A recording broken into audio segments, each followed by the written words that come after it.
Hi everybody, my name is Tim Luff. I am the Director of Special Services for MSAD 17, which is a school district in western Maine, the Oxford Hills area. I am also the President of the Maine Administrators for Services of Students with Disabilities, Children with Disabilities. The acronym doesn't fit perfectly. However, I'm here to talk to you today about your rights to files and access rights under the IDEA, or the Individual with Disabilities in Education Act. And under FERPA, which is the Family Educational Rights and Privacy Act. The IDEA gives you the right to inspect and review your child's record at any time.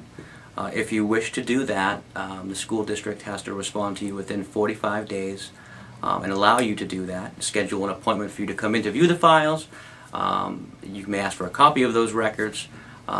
If not the 45 days, prior to any kind of a due process hearing or prior to any kind of an IEP team meeting.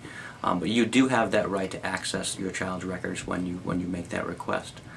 You have a right to ask for an explanation and interpretation of those records. You have a right to the copy of the record, as I said before.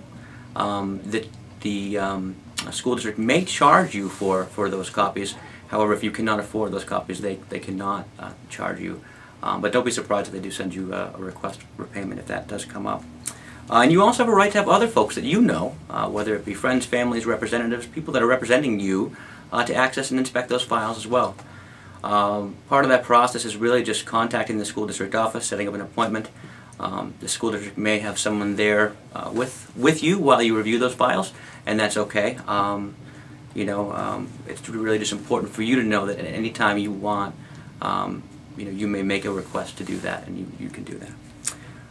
If you do want to request records and it happens that another student's identity or personally identifiable information is on your student's records, you only have the rights to the files with your child's information and not rights to other children's information.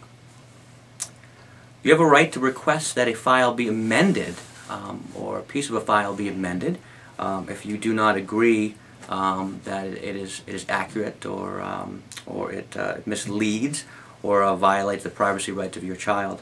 If that is the case, the SAU, in case that's us, the School Administrative Unit, has to decide whether we remove or comply with your request, remove the records, change the record, or whatnot. If we don't agree, you need to know that you have a right to file for what we call a FERPA hearing under the Family Educational Rights and Privacy Act. And you also have the right to request of us how to go about that process.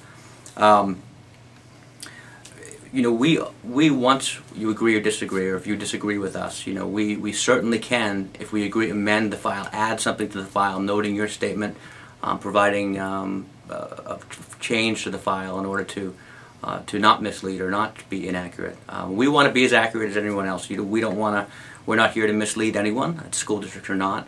And certainly, if you think that something is inaccurate, please let us know, and the discussion can be had. And you do have rights to get that change, I think, is the point to this. And I guess that's really all on access rights. If you do have that, I think the best bet for you to do is first to contact your school's principal or the special education director in the district, and talk about what you think is misleading, or what you would like to do, or if you want to access your child's records. And I'm sure that they would certainly comply and work with you to get the information that you want. So, thanks.